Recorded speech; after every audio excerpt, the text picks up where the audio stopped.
don't want to talk about that. Why? What's I that? just realized what that was. That's when that gang shooting happened. And they Yeah, you were okay. Let's talk about that. Random. You were there playing piano when someone walked up on the front patio and shot someone else. I was standing out on the patio.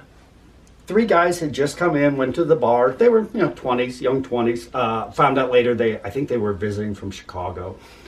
And I was standing looking across the street at the house, what was still the House of Blues back then. And a car stopped in the red zone of House of Blues. And a passenger got out and walked diagonally across the street through traffic right to our main room door. And he's like, when a car comes to a scratch, he just mean mugged these cars like, you better. Where were you? Were you on the patio at the time? On the patio, right in the corner of the patio. Yeah. The patio wall. Because you play people in on the piano, and then you have their entire set to kind of roam around, take a break, and then you come back a few minutes before. Next comic and stuff. So I'm standing there, and by the time this guy got to the front, across the street diagonally, and was in front of the main room entrance, he looked at me, and I'd been watching him like, okay, that's a creepy person. I don't need to be around for whatever his deal is. And I walk away, and I get into the original room, and I walk back to our sacred ground area where everybody smokes in the back, and I hear fireworks. Bam, bam, bam, bam, bam. And I'm thinking, gee, I hope that wasn't what I really think it is. It's just fireworks, right? Right. And ran in, and people ran into the original room. People were already, my room was almost empty. And I looked at the glass doors going where the entrance of the original room is. And our bartender, Rose, was sitting up against the door with a young man in her arms that obviously had been shot. Yeah. And I immediately ran around to the back of the club, closed the back hallway doors, went up the belly room, and closed the doors and just sort of said, we've got police incidents, so just stay inside. And, they didn't know. I didn't want anybody to get, freaked out, but I didn't want anybody to leave at this moment. Right. Because you don't know where the guy is, really. Right. I mean. And apparently, he walked up to this one dude, of these 3 guys standing right by the OR door. Point blank, yeah. Shot him and calmly walked across the street to that car, and it drove away. So I was sort of surprised when the police didn't want to really talk to me later that night, when I'm like, well, I watched this guy. Yeah. He had an impact on you. And they're like, okay, and never did anything. Really? Yeah. I know for a fact that I know someone at the Comedy Store that night actually filmed that person's last moments.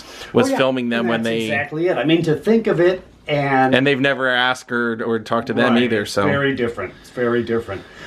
Because if it was a real employee, then there are consequences with the entire establishment. This was a random person that got shot, and it could have been anywhere on the strip, any club. Right. However, it did sort of change the face of the Comedy Store to where ever since then we've had security. Yeah. Oh, security was almost non-existent when I was hanging around there. It was like it was comedians, tough comedians. Yeah, that were Chewy Castro in the lot that could intimidate and beat the hell out of you if you needed it. But mostly it was comedians that assumed nothing was going to go wrong and were probably taking a smoke break or parking a car at the time, not paying attention to what's going on as far as that goes. So it's probably wow. Whew. Yeah, as most of the old school comics say, that the club is built over one of the portals to hell. So and it used to be CIRO'S, which I wanted to also mention that you are probably the utmost collector of CIRO'S memorabilia. You have found all kinds of pictures from inside, and hopefully someday you and I will get to go through the Comedy Store and kind of show everybody. But you have one of the original signs up here. There's some letters from CIRO'S marquee that used to be up on our marquee. And I have a plate or 2 from CIRO'S, and I buy, these were 1958. They made these little cocktail glasses. I got that one on eBay, and I've also bought old matches. And most recently, I got a unopened package of little mini-sized wood matches. Oh, with cool. The CIRO'S, the same color as the plates, that dark burgundy and ivory color. Those are all put away. I can't get to them somewhere because that's going to be my inheritance. That's going to be my retirement fund. Yeah. Selling all my, I still collect all this CIRO'S stuff, and I hope that one day together it will all be some. Well, there's some over here too. Let me show you a couple of things that I have. CIRO'S capers. I have several of those, which is a full magazine that they used to put together. Wow. This is a actual ad from CIRO'S for cigarettes. Smoke your cigarettes at CIRO'S. Wow. Those are great. And in the back here, whoops, more. There's a color postcard. That's from 1946. That's great. And like I said, everything else is pretty much in a box somewhere. As you can see, my walls are filled. I don't have that much room. I barely have room in here for all this stuff. Now, will you show us some of your favorite mementos in there? Because you kind of have like what I call a Scott Michaels collection. He's a friend of ours that has a museum where he will get, something that was in the background of someone's last photo while they were alive, and you kind of find those kind of cool things too. So I was just curious as to what you have collected. Well, first starting with the cabinet. This cabinet, and it closes there, has these little display letters that sort of stick in there. And this was in the main room lobby. And the sound person, myself or Danny or anybody who did the sound, we had to come and using all different letters, put the line up. 9 o'clock, somebody's name, 9:30. This is okay. Way before digital age. So yeah, it took forever to do, because most of these little letters. That was probably one of the original. Oh, these are all, yeah. So this is the case that hung there, and it, I can't remember where it broke. Somewhere it fell and cracked down here, and I came to work one night and it was out by the trash, and I asked Dean, our manager, like, what happened? He said, oh, it cracked, and we just now print the lineups, we don't need this box. And I said, well, can I take it? And he's like, for what? And I said, I think it might be cool to use to keep some of my memorabilia. Yeah, some people don't get it. So that's how I did that, and then have different things in here. Memorial for. Did you show me that new cigarette? What was the new edition? Was that one right there? This one, that's a Dave Chappelle cigarette smoked butt. Who's, I think, arguably the biggest comedian in the world right now. Yep, absolutely. From my area. Goldie's, that's when HBO did the Comedy Store. I'm Dying Up Here. The story about the Comedy Store. These are some old flyers. The Comedy Store productions, these were on videotapes. My friend Lou Deck, who was the head of the video department and the video room, used to put these on the videotapes, which I have a bunch of those still somewhere. Then you keep some of your favorite lineups and $4 off of cover. This is a pin from the Man in the Moon premiere. Oh yeah, Andy Kaufman. Yeah, and they made for the movie. The final scene, they made a neon. Like, if you've ever been in our main room, there are neons of Bob Hope and Bing Crosby and the Marx Brothers, right. And Fanny Bryce, W.C. Fields, Phil Silvers, all these ones. They made one that looked like Jim Carrey as Andy Kaufman, and it was at the back of the room. And at the very end of the movie, Man on the Moon, they go from seeing him on stage to the back of the house, and you see this big lit up, and it's in a box just like this, but it's a neon, right? Neon sculpture of Jim as Andy. Well, the company, when they were done filming, they gave that to Mitzi, and she kept it backstage. And I'm like, why don't you put that up? She's like, why? It's not him. And I'm like, well, because Jim Carrey was a Comedy Store guy too. Jim was. I'm like, both the guys were. And I said, when this movie comes out, people are going to see it and recognize it. Yeah. She's like, I don't have space for it. And I said, how about we put it right in front of the double glass doors in the main room, so it's visible from the street. Yeah. And that's why that is there today. That's awesome. That I got that. Oh, I got another story. When we were talking about Richard, yeah, there are dimmer lights in the original room. And that was because of a request Richard made of me. Because Richard would sit in the chair that I had for him, the stage lights were all bright in his face. And he asked me a couple times, is there any way we can, dim those? I'm like, they're on, they're off. And I said, but, let me see what I can do. And I mentioned it to Mitzi, and I said, explained it that the lights are really bright in Richard's eyes. Could we get a dimmer put on the sets of lights there? And Juan Carlos, our maintenance guy, within the next week, had the dimmer lights there. So that's why there are dimmers on the stage lights in the original room. It's amazing. It took it prior. Yeah, it's amazing how it takes. Thing that nobody would know, but I know. Yeah, that's awesome. This was a memorial for my friend Steve Moore. Steve was a house piano player and then became a paid regular, and he was my. He vouched for me, basically, getting into the Comedy Store, along with Taylor Negron. Those were the first two funeral memorials that I had to Will you show us that light that you were showing me earlier? Oh, yeah. Down here at the bottom? At the bottom.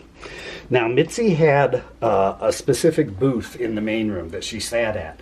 And right behind... And nobody else was to sit there. Right. And right behind her head was a phone just like this. This might have even been it. And on the side of the phone was this little light.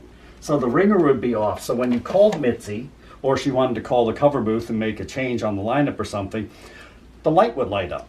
Just a little blinky, blink, blink, so that you wouldn't hear it. So, and it's again, nothing that anybody would know. When we went to a new phone service, all those phones were not included. Yeah. So we had no use for them. And I thought, you know what? This means something to a certain generation. A lot of the alumni will know exactly what this light is. And you might have the start of the Comedy Store official museum here. You never know. Yeah, this was one of the old doors upstairs that they threw out, and it was an old CIRO'S doorknob, and it's heavy glass.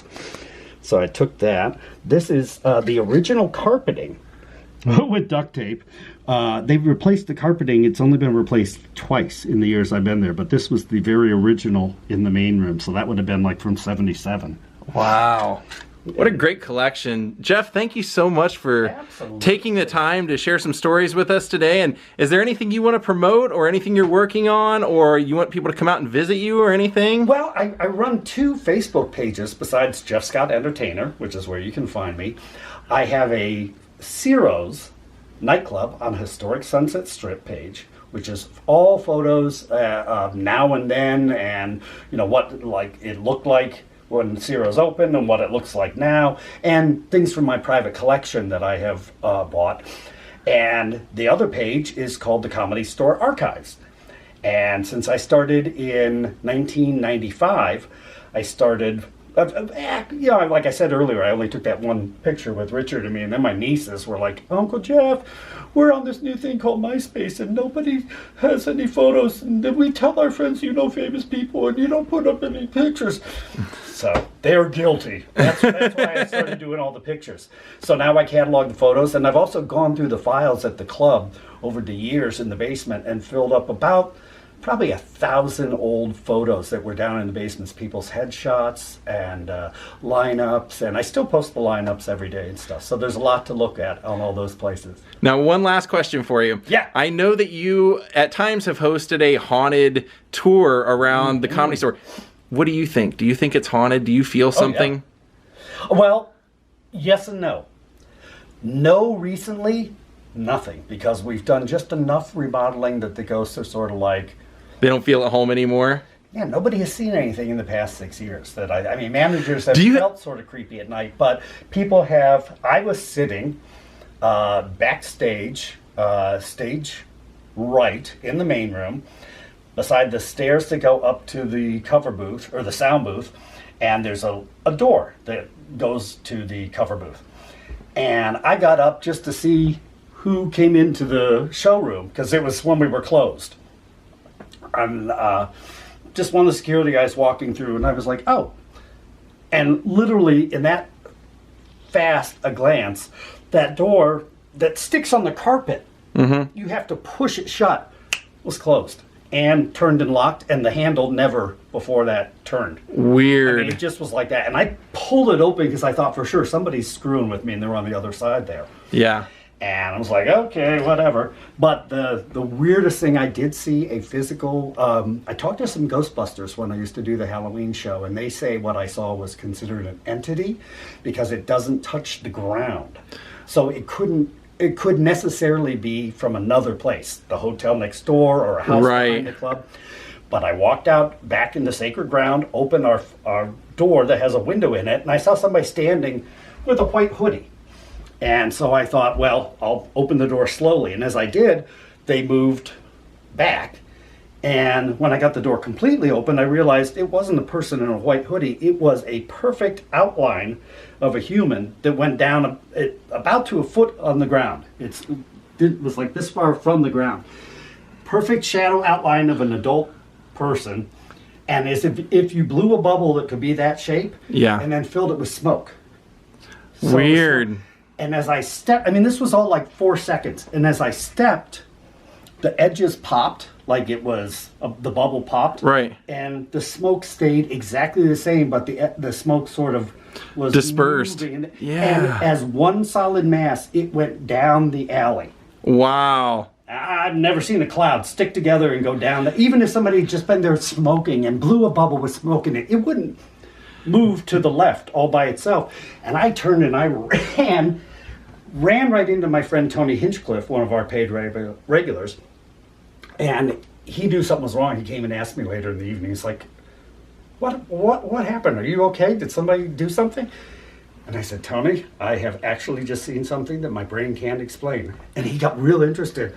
And I told him, and he's like, dude, I saw it today while I was working phones up in the belly room. I went to the bathroom, and he said, shape of an adult person, bubble with like moving smoke. He said it was standing right in, he like this, okay, and walked out. So we both saw the exact same thing in the same day. He saw it during the day and I saw it at night. And there's the hairs going again, because my brain absolutely knows what it saw. And my brain absolutely knows it shouldn't have seen that that's not real. So now I'm like, because when people used to see Gus, that's what I was going to bring up. Gus the Do you think maybe the activity mellowed out because Mitzi's gone? I had heard that her father was involved in some suspicious behavior, and that there was like a henchman that was supposed to be looking after her. Yeah, Gus was one of the original door guys during the Mafia days that Bugsy Siegel ran CIRO'S nightclub. And people used to see this guy, Gus. You'd see him out of the corner of your eye, like, I can see you right now out of the corner of my eye, but if I turn, there wouldn't be anything there. So that's how you see like a solid apparition of a guy in 1940s clothes. Several times I've been in there setting up. Some outside show has been in the room. And I remember one night it was a magic show for some reason. And the assistant was in the dressing rooms getting ready, and she came out, and it was just myself and this magician and the sound guy. We were on stage talking. She's like, who's the dude in there sitting there? He's just staring at me. He won't talk. We're like, what are you talking about? There's like an old guy in like an old 40 suit and hat. And we're like, oh, that's Gus. We're like, that's Gus the ghost. He used to be a hitman here and she's like, no, this isn't a ghost. This is a real guy. And so we follow her, and she's like, he was right, sitting right, solid, right. And then she freaked out, and she wouldn't stay in the dressing room alone, because we looked all through the dressing room. There was nobody in there. Well, on that note, Jeff, thank you for freaking everyone out at the end. And thank you for being on. Store. I'm there Tuesday through Saturday nights in the original room. Thank you, Jeff. Thank you.